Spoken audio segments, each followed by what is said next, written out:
जय हिंद दोस्तों। कैसे हैं आप लोग? उम्मीद करता हूं आप लोग बहुत ही अच्छे होंगे। तो दोस्तों, आज हम बात करने वाले हैं कि जो है 2024 में जो नीट की काउंसलिंग होगी, इसमें कौन कौन से ऐसे इंपॉर्टेंट डॉक्यूमेंट्स हैं जो आपको अभी ऑल इन कर देना चाहिए। बात रहे अगर नीट का जो रिजल्ट है कब आएगा, तो नीट का रिजल्ट जल्द ही आने वाला है, बस इंतजार करिए। जो है आंसर की रिलीज कर दी गई है और नीट का रिजल्ट ही जल्दी आउट हो जाएगा। तो आज हम डिटेल से बात करेंगे कि नीट की काउंसलिंग में कौन कौन से डॉक्यूमेंट्स लगते हैं जो आपको अभी ऑल इन कर देना चाहिए, वरना आपको बहुत प्रॉब्लम हो सकती है। चलिए स्टार्ट करते हैं। तो फर्स्ट नंबर पे जो आपका आता है क्लास 10th की जो है certificate and marksheet. Class 10th का सर्टिफिकेट एंड मार्कशीट आपको जो है रेडी रखना है। जो भी आपके पास मार्कशीट है, जो दिया हुआ मार्कशीट होता है, जो क्लास 10th में आपको मार्कशीट मिला होगा और सर्टिफिकेट भी आपको मिला होगा। अगर आपके पास सर्टिफिकेट नहीं है तो जिस स्कूल से आपने जो है क्लास 10th किया था वहां पे जाकर आप सर्टिफिकेट वहां से ला सकते हैं। सेकंड नंबर पे आपका आता है क्लास 12 का सर्टिफिकेट एंड मार्कशीट, और क्लास 12 का जो है सर्टिफिकेट एंड मार्कशीट भी आपके पास होना चाहिए। और एक बात ध्यान रखना कि क्लास 10th और 12th में जो डेट ऑफ बर्थ है वही सेम टू सेम आपके आधार कार्ड में भी होना चाहिए। ऐसा ना हो कि मार्कशीट में कुछ और डेट ऑफ बर्थ है और आपके आधार कार्ड में कुछ और है। दोनों में सेम सेम होनी चाहिए, ठीक है। अगर चेंज है आधार कार्ड में तो आप अभी अपडेट करा सकते हैं। तीसरे नंबर पे आपका आता है नीट का एडमिट कार्ड, और आपके पास एडमिट कार्ड होना चाहिए। मैंने जब नीट का पेपर था, मैंने पहले भी आपको बताया था कि नीट का एडमिट कार्ड का जो है 2 पेज आपको निकलाना है, यानी कि 2 कॉपी निकलाना है। एक अपने पास रखना है और एक सेंटर पे तुमको लेकर जाना है।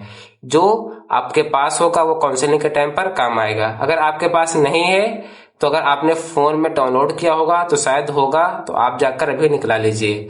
अगर नहीं है डाउनलोड तो अभी भी शायद वेबसाइट चल रही हो, तो वहां से आप अपना admit card, application number, date of birth डालकर डाउनलोड कर सकते हैं, ठीक है। और एडमिट कार्ड आपके पास होना चाहिए, एडमिट कार्ड लगता है, ठीक है।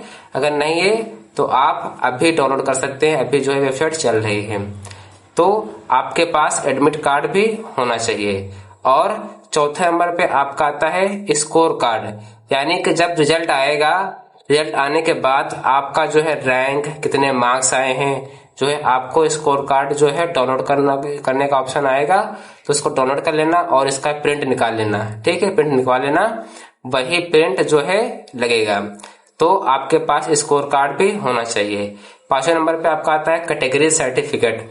कैटेगरी सर्टिफिकेट, अगर आपको रिजर्वेशन चाहिए तो आपके पास कैटेगरी सर्टिफिकेट होना चाहिए। और कैटेगरी सर्टिफिकेट कौन सा होना चाहिए, स्टेट वाला या सेंटर वाला? तो आपके पास सेंटर वाला होना चाहिए, ठीक है। ध्यान रखना, बहुत लोग का जो बहुत लोग का क्वेश्चन था कि भैया इस बार जो है नीट का जो एप्लीकेशन फॉर्म पड़ा था तो उसमें तो कोई भी कास्ट सर्टिफिकेट अपलोड नहीं किया गया था, क्या हमको रिजर्वेशन नहीं मिलेगा? नहीं, आप लोगों को रिजर्वेशन मिलेगा, ठीक है। अगर एप्लीकेशन फॉर्म में नहीं अपलोड किया गया तो आपको जो है काउंसलिंग के टाइम पर देना पड़ेगा, ठीक है।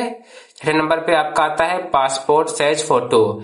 मैंने कहा था एप्लीकेशन फॉर्म जब आप फिल करा रहे थे, जो आपके पास सेम सेम फोटो था, मैंने कहा था लगभग इसके 10 कॉपी फोटो निकला लीजिए, ठीक है।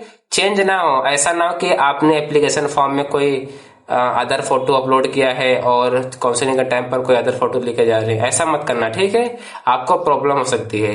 दोनों फोटो सेम होनी चाहिए, जो आपने एप्लीकेशन फॉर्म में भी अपलोड किया था वो काउंसलिंग के टाइम पर भी अपलोड होनी चाहिए।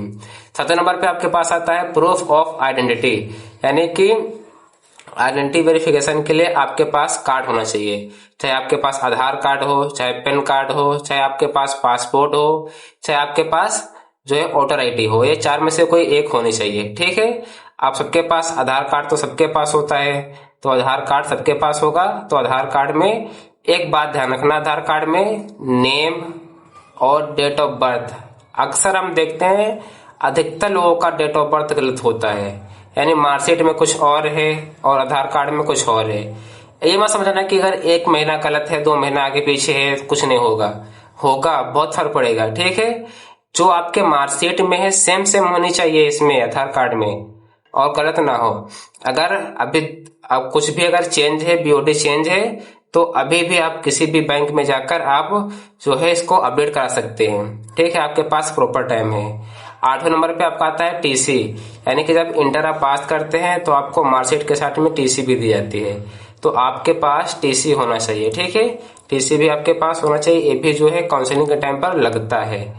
और टीसी के साथ साथ आपको वहाँ पे सर्टिफिकेट दिया जाता है, मार्कशीट दिया जाता है, वो भी आपके पास होना चाहिए। तो ध्यान रहे, ये 8 डॉक्यूमेंट्स हैं, ये जरूर आपके पास होने चाहिए। ठीक है, और अगर हम 9वें नंबर का बात करें तो 9 नंबर पर आपका आता है माइग्रेशन सर्टिफिकेट। आपके पास माइग्रेशन सर्टिफिकेट होना चाहिए। माइग्रेशन सर्टिफिकेट कॉलेज के द्वारा दिया जाता है। जब कोई स्टूडेंट पास कर बाहर निकलता है, किसी यूनिवर्सिटी में या किसी कॉलेज में एडमिशन लेता है, तब माइग्रेशन सर्टिफिकेट दिया जाता है। तो जो भी स्कूल है, कॉलेज है, वहां पर जाकर आप माइग्रेशन सर्टिफिकेट प्रिंसिपल से करके बनवा सकते हैं। ठीक है, तो आपके पास माइग्रेशन सर्टिफिकेट भी होना चाहिए, ये भी कभी कभी मांगा जाता है। 10वें नंबर पे आपका आता है गैप सर्टिफिकेट। ये क्या होता है? गैप सर्टिफिकेट ये होता है कि कुछ ऐसे भी बच्चे हैं, बहुत सारे बच्चे हैं जो इंटर करने के बाद ड्रॉप लेते हैं। 1 साल, 2 साल, 3 साल ड्रॉप लेने के बाद जो है उनका एग्जाम में अच्छे नंबर आते हैं, और वो जब काउंसलिंग कराते हैं तो उनसे पूछा जाता है कि इस बीच आपने क्या किया, तो गैप सर्टिफिकेट लगता है। इसमें आप बता सकते हैं कि जो 2 साल मैंने नीट की तैयारी की, ठीक है, सेल्फ स्टडी किया या किसी भी कोचिंग से किया, ये बता सकते हैं। तो गैप सर्टिफिकेट आपके पास होना चाहिए, बहुत इंपॉर्टेंट है। ठीक है, 11 नंबर पे आपका आता है नीट सीट अलॉटमेंट लेटर। आपके पास अलॉटमेंट लेटर भी होना चाहिए। आप काउंसलिंग कराएंगे, ठीक है, तो अलॉटमेंट लेटर आपको जो है एक पेज निकाला लेना है पूरा कलर, और ये जिस कॉलेज जो आपको जो कॉलेज अलॉटमेंट हुआ है वहां पर लेकर जाना है, यही लेकर वहां पे जाना है और दिखाना है। ठीक है, आपको कौन सा कॉलेज अलॉटमेंट हुआ है, तो आपको अलॉटमेंट लेटर भी आपके पास होना चाहिए। 12 नंबर पे आता है एड्रेस प्रूफ। एड्रेस प्रूफ के लिए आपके पास निवास प्रमाण पत्र होना चाहिए। ठीक है, निवास प्रमाण पत्र आप लोग बनवा लीजिए, जिसके पास नहीं है वो बनवा सकता है। एड्रेस प्रूफ के लिए निवास प्रमाण पत्र होना चाहिए। ध्यान रहे, इसमें नाम, मम्मी का नाम, पापा का नाम सब पूरा सही से होना चाहिए, जो आपके आधार कार्ड मार्कशीट में पूरा सही से होना चाहिए, और एड्रेस भी पूरा सही से होना चाहिए कि जो है किस आप गांव में रहते हैं, और कौन सा आपका जो पोस्ट ऑफिस है, कौन सा तहसील लगता है, ये सब पूरे सेम होने चाहिए। ये 12 डॉक्यूमेंट्स हैं जो बहुत ही इंपॉर्टेंट है, ये डॉक्यूमेंट्स लगते हैं। ठीक है, तो इतने डॉक्यूमेंट्स हैं, ये आप रेडी करके रख लीजिए कि ये काउंसलिंग में लगेंगे। इससे ज्यादा कोई भी डॉक्यूमेंट्स नहीं लगते हैं। और ध्यान रहे, हमें पहले भी बता रहा था और अब बता रहा हूं कि अधिकतर लोग गलत करते हैं कि आधार कार्ड में जो बीओडी होता है वो गलत होता है। बहुत लोगों से गलत हुआ है, मेरे साथ भी हुआ था। इसीलिए हम आप लोगों को पहले से ही चेतावनी दे रहे हैं कि ऐसा मत करना। अभी भी आपके पास प्रॉपर टाइम है, जो है आधार कार्ड लगभग 15 दिन में या 20 दिन में अपडेट होकर आराम से आ जाता है। ठीक है, बनवा लीजिए। और जिसके पास कास्ट सर्टिफिकेट नहीं है वो कास्ट सर्टिफिकेट भी बनवा लीजिए, और सेंट्रल वाला कास्ट सर्टिफिकेट चाहिए। ठीक है, अगर आपके पास स्टेट वाला है तो स्टेट वाला देकर सेंटर वाला बनवा सकते हैं। ठीक है, और लगभग 1 हफ्ते से 2 हफ्ते में आराम से आ जाता है। किसी भी जो है जनसेवा केंद्र में जाइए, 100 रुपये लेगा, बना देगा। ठीक है, इतने डॉक्यूमेंट्स हैं जो आपको रेडी कर अभी रख लेना है, और ये काउंसलिंग के टाइम पर लगेंगे। अगर आपको कोई भी डॉक्यूमेंट्स अगर नहीं है तो अप्लाई कर दीजिए अभी भी। अगर आपका कोई क्वेश्चन हो तो कमेंट सेक्शन में जो पूछ सकते हैं। तो मिलते हैं अगले वीडियो में। धन्यवाद। जय हिंद, जय भारत।